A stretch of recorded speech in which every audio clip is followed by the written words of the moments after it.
لو انت دلوقتي وانت بتتفرج عليا عندك مشكله على الدوائر المقربه، اللي هو دايره العيله والاخوات والمقربين، او الدايره الاوسع شويه دايره الشغل والمؤسسه اللي انا بشتغل فيها، او الزملاء في العمل او كذا، او الدايره الاوسع شويه دايره المعارف، اذا فالفيديو ده ليك. ليه؟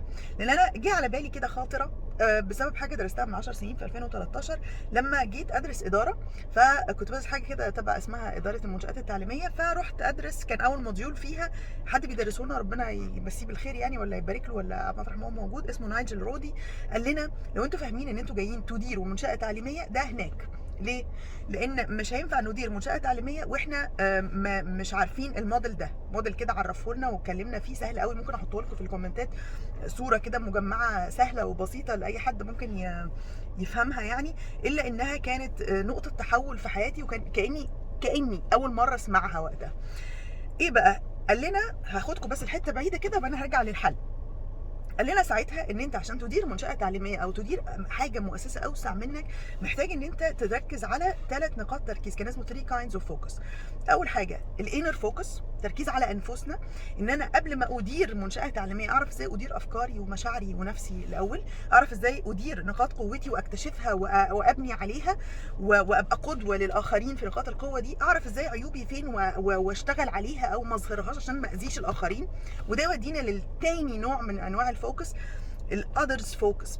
الاذرز فوكس ده اللي هو ازاي اتعامل مع الاخرين. وقال هنا المشكله بتيجي ان احنا بنميكس ما بين المفروض ان انا اصحى كل يوم طالما صحيت وربنا مد في عمري، اصحى اركز على نفسي، اصلح من نفسي، ابني على مميزاتي، اشتغل على عيوبي، واوصل ده بثالث نوع من انواع الفوكس، بالاوتر فوكس، اللي هو انا دوري ايه في المجتمع، دوري ايه في المؤسسه، دوري ايه في الحياه، انا عايش هنا ليه، انا جاي هنا ليه، عشان ما اضيعش عمري على الفاضي واحرق بنزين بحكم ان انا في العربيه على الفاضي.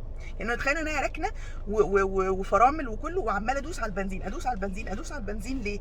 عشان انا ما بداتش البدايه الصح في الانر فوكس، في تركيزي على نفسي. ف مشاكل كل الناس بقى، او مشكلتنا كلنا في ايه؟ في لما اجي في وقت ما اعكس واخلي الاذرز فوكس قبل الانر فوكس، تركيزي على الاخرين قبل تركيزي على اصلاح نفسي. بيحصل ايه بقى؟ الدنيا كلها بتبوظ. ليه؟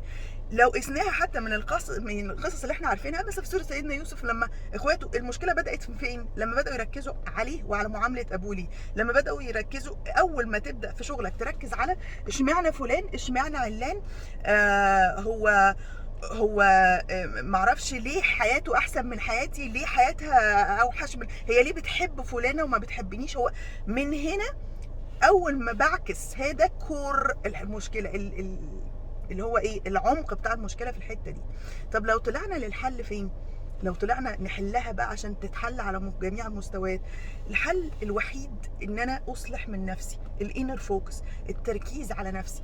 التركيز على نفسي هيخليني اتربط بالاوتر فوكس، ثالث نوع من انواع الفوكس او ثالث نوع من انواع التركيز، ان انا هنا ليه، انا وجودي في الحياه ليه، انا عايش النهارده وربنا مد في عمري ليه.